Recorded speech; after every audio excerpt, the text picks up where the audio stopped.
Olá a todos, meu nome é Paulo Vitor Orlando de Lima, sou tabelião do 34º Ofício de Notas da capital, do Rio de Janeiro. E hoje nós vamos apresentar brevemente, em 2 aulas,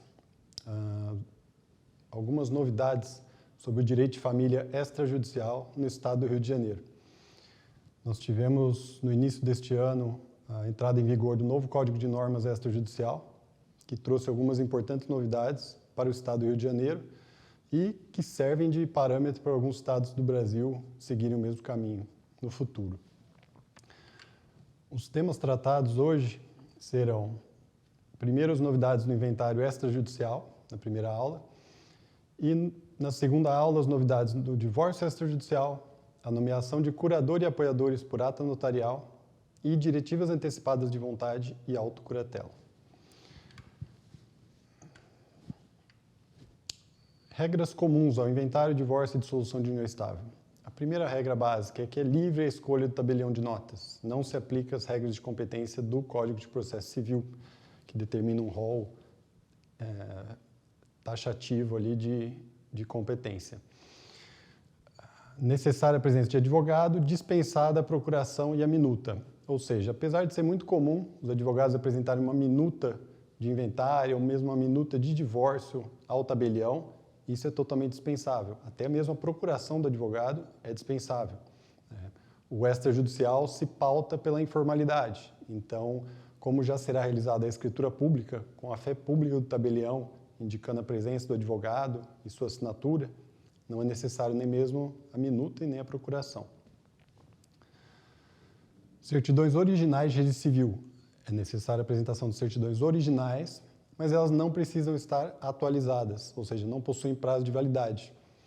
Até o ano passado, aqui no Rio de Janeiro, a gente exigia que as certidões fossem atualizadas, agora não mais. Contudo, fica ao prudente critério do tabelião avaliar o documento e, se reputar necessário, exigir a apresentação de uma certidão mais recente.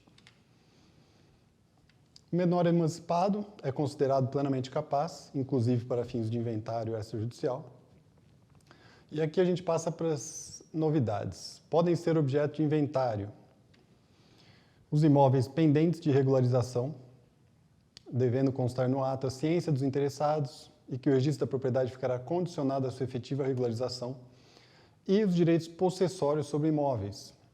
O inventário de direito possessório, por si só, não confere direito subjetivo aos herdeiros.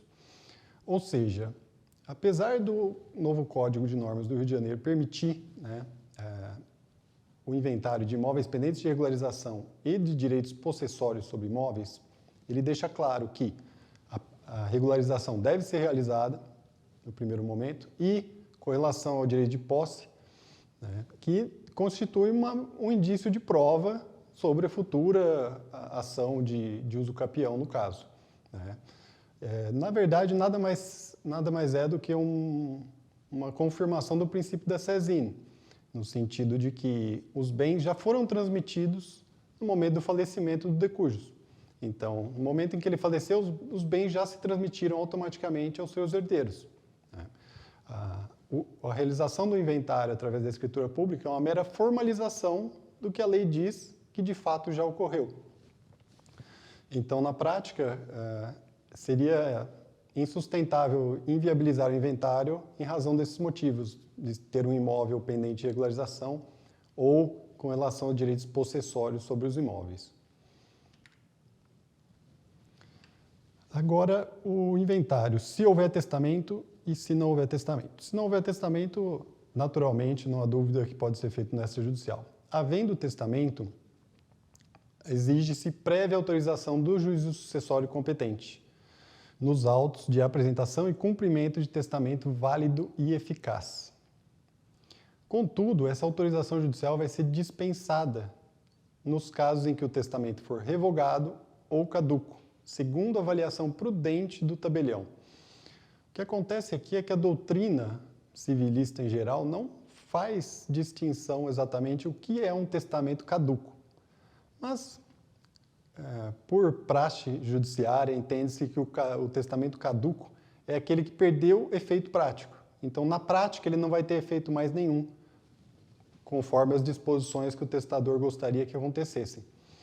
Dessa forma, o testamento caduco, por exemplo, se eu deixo meus bens para minha esposa no testamento e eu faleço e ela faleceu antes de mim, no momento da abertura da minha sucessão, ela já era falecida, então o testamento perdeu efeito, porque não pode mais deixar os bens para ela. Dessa forma, esse testamento está caduco e pode ser realizado o inventário extrajudicial sem nem mesmo autorização judicial. O próprio tabelião tomará conhecimento da situação jurídica e avaliará o caso, sendo a conclusão como testamento caduco, ele pode realizar o ato.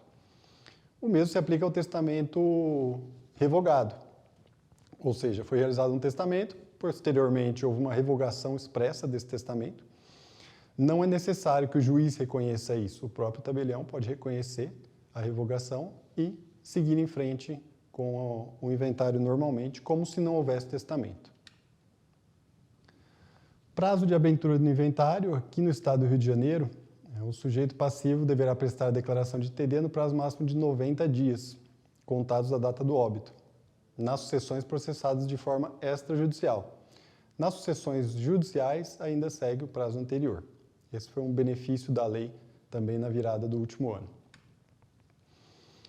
Agora, inventários com incapazes. Não haverá necessidade de qualquer autorização judicial se cada um dos bens for partilhado a todos os herdeiros e ao cônjuge em proporção ao respectivo quinhão ideal, ou no caso de adjudicação ao único herdeiro. Contudo, haverá necessidade de autorização judicial se houver uma partilha desigual de qualquer dos bens. Ou seja, basta que um dos bens ocorra uma partilha desigual. O que é uma partilha desigual? É uma partilha que não segue objetivamente a forma determinada em lei ou no testamento, no caso de haver um testamento. Se qualquer bem não obedecer à regra legal ou testamentária, será necessária uma prévia autorização judicial. De que forma vai se dar essa autorização judicial? O Código de Normas aqui ele elenca especificamente o que deve conter. Então, será necessária uma petição dos herdeiros, assinada pelo advogado, assinada pelo tabelião, em que constará o seguinte: a escritura de inventário e partilha prevista no caput, ou seja, essa que a gente estava dizendo, que em relação a cada um dos bens, o respectivo quinhão ideal fica sujeito à autorização judicial prévia. Se ela não obedecer em relação a cada um dos bens, o respectivo quinhão ideal. E deve ser processado na forma de alvará judicial, ou seja, um rito breve, um rito judicial, mas que é para ser bastante breve.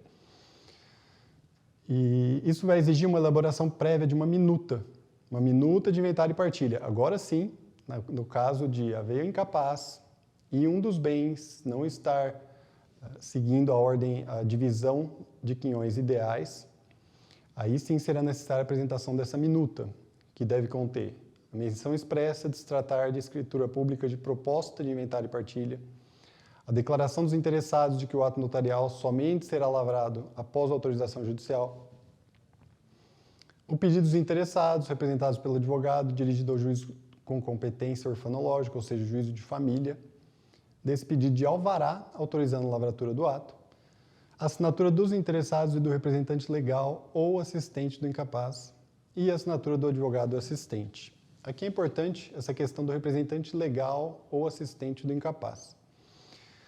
Nós permitimos a realização do inventário com incapazes, mas será necessário que alguém represente esse incapaz na escritura, tanto na escritura quanto nesse momento de proposta de partilha apresentada ao juízo.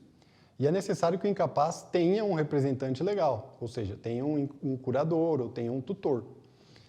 Então, não é possível realizar-se esse procedimento com o incapaz se ele não tiver ainda uma regularização legal dessa representação. Essa minuta da partilha não equânime e a atribuição de bem individual a quaisquer herdeiros deverá ser devidamente justificada, ou seja, por que estão fazendo essa divisão dessa forma? Pode ser apresentado documentos, pode ser apresentado avaliações de bens, no caso, para comprovar que inexiste qualquer prejuízo ao incapaz. Essa minuta é assinada por todas as partes, pelo tabelião, e pelo advogado e distribuída livremente no juízo orfanológico. Uma vez homologada essa proposta, ou seja, após o trâmite judicial e homologado, o alvará será apresentado ao tabelião, que a lavrou, e então os interessados deverão apresentar as certidões cabíveis, o pagamento do imposto e a emissão da declaração de herança por escritura pública, expedida pela repartição fiscal. Ou seja, somente após a autorização judicial, né, o alvará concedido, é que será recolhido o imposto causa-mortes e a emissão da declaração de herança por escritura pública. Com relação aos emolumentos, nessa hipótese específica de haver inventário com incapazes e a partilha não equânime, os emolumentos serão devidos da seguinte forma. Para a elaboração da minuta, será devido o valor de 15% dos emolumentos correspondentes ao inventário. E, além do pagamento desses 15%, os interessados deverão realizar o depósito prévio na conta do cartório referente aos emolumentos do inventário. Aqui uma nova regra, uma novidade também do Código, a venda antecipada de bens do espólio. O novo Código de Normas do Rio de Janeiro determina que é possível a alienação por escritura pública de bens integrantes do acervo hereditário, independentemente de autorização judicial, desde que dela conste e se comprove o pagamento como parte do preço da totalidade do imposto de transmissão sobre a integralidade da herança e do depósito prévio dos emolumentos devidos para a lavratura do inventário extrajudicial. Ou seja, o novo Código permite que, antes mesmo da realização do inventário extrajudicial, seja vendido um dos bens que compõem o espólio. Só que, para que isso seja possível, essa venda deve constar como forma de pagamento do preço a totalidade do imposto de transmissão sobre todos os bens, não apenas sobre aquele bem transmitido, sobre todos os bens da herança. Ou seja, já que estamos vendendo um imóvel, aproveitaremos o valor para quitar integralmente os tributos sobre a integralidade da herança. E, além disso, a realização do depósito prévio dos emolumentos sobre todo o custo do inventário também. Não será cabível essa venda antecipada de bens do espólio quando tiver por objeto imóveis situados fora do Estado do Rio de Janeiro. Isso poderia gerar muito problema agora no início, com a lavratura de atos aqui no Estado do Rio de Janeiro e apresentação a registro em outros estados em que isso não é permitido, essa venda antecipada de bens do espólio. Então, o novo Código de Normas já foi prudente em obstar isso, por hora.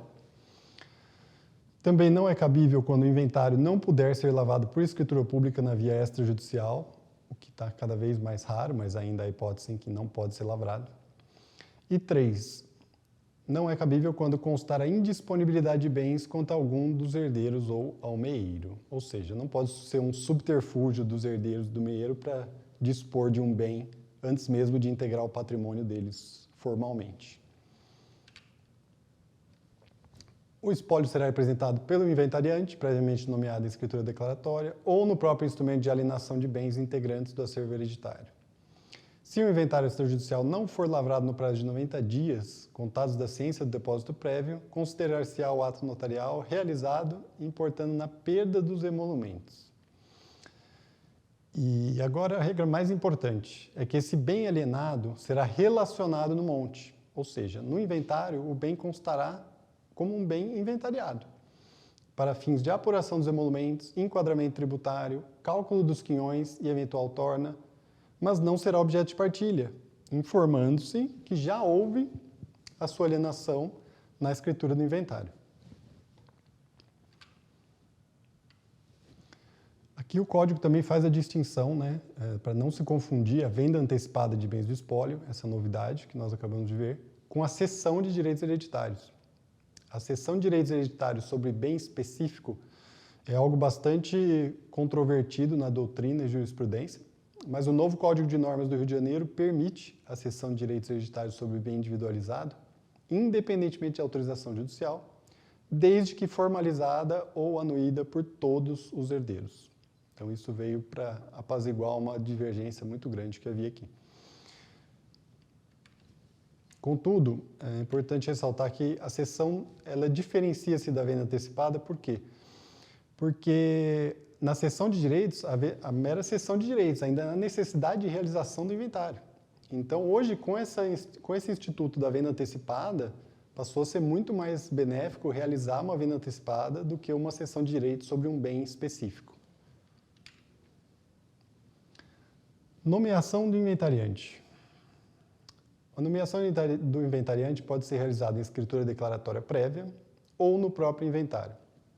Não segue a ordem preferencial de nomeação do CPC, prevalecendo o acordo das partes. Pode constar da escritura declaratória prévia o valor total dos emolumentos da escritura de inventário e do imposto devido, para levantamento das quantias junto ao banco. Aqui é importante ressaltar o seguinte: é equivocado a escritura constar que pode ser levantado dinheiro para pagamento dos impostos e da escritura, e não especificar o valor. Por quê? Porque o banco ele ficará atado, de acordo com essa nomeação de inventariante, ele não saberá exatamente qual valor que ele pode liberar ou não, né? Então, é necessário que a própria escritura conste expressamente o valor total dos emolumentos da escritura de inventário. Essa escritura de nomeação de inventariante vai constar expressamente os valores do imposto e da futura escritura de inventário para a realização do depósito prévio. Nessa nomeação de inventariante, os poderes de representação do inventariante expiram em 60 dias. Aqui estamos pensando na nomeação prévia de inventariante, essa escritura declaratória prévia. Ela expira, os poderes do inventariante expiram em 60 dias, mesmo prazo para a lavratura do inventário, sob pena de comunicação ao Ministério Público e Fazenda Pública, caso tenham interesse. Obrigações celebradas em vida pelo falecido.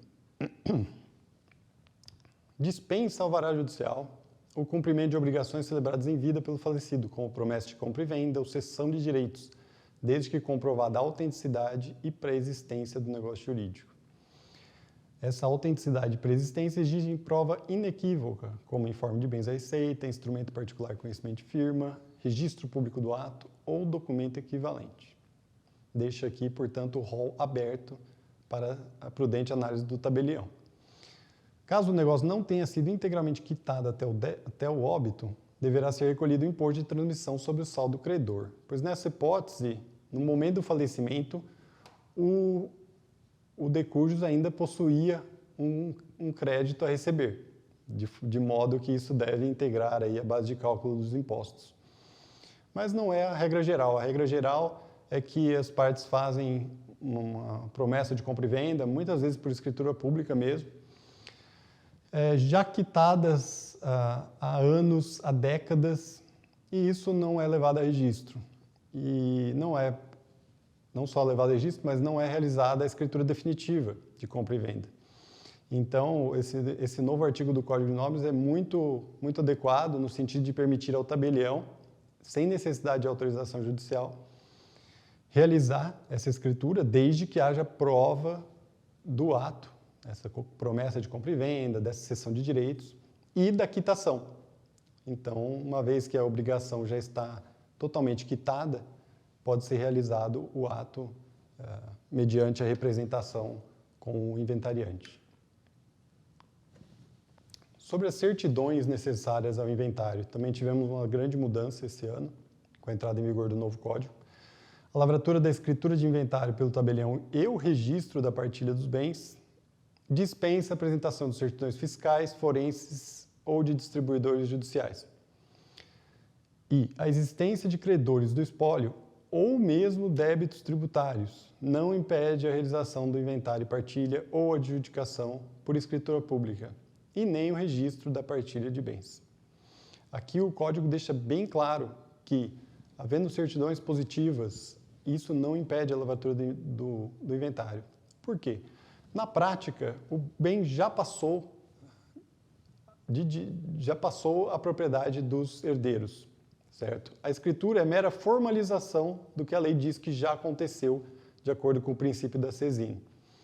Portanto, não há motivo para se obstar a realização desse inventário extrajudicial. O mais correto é realizar o inventário e, após, os credores têm que postular os seus direitos perante os herdeiros.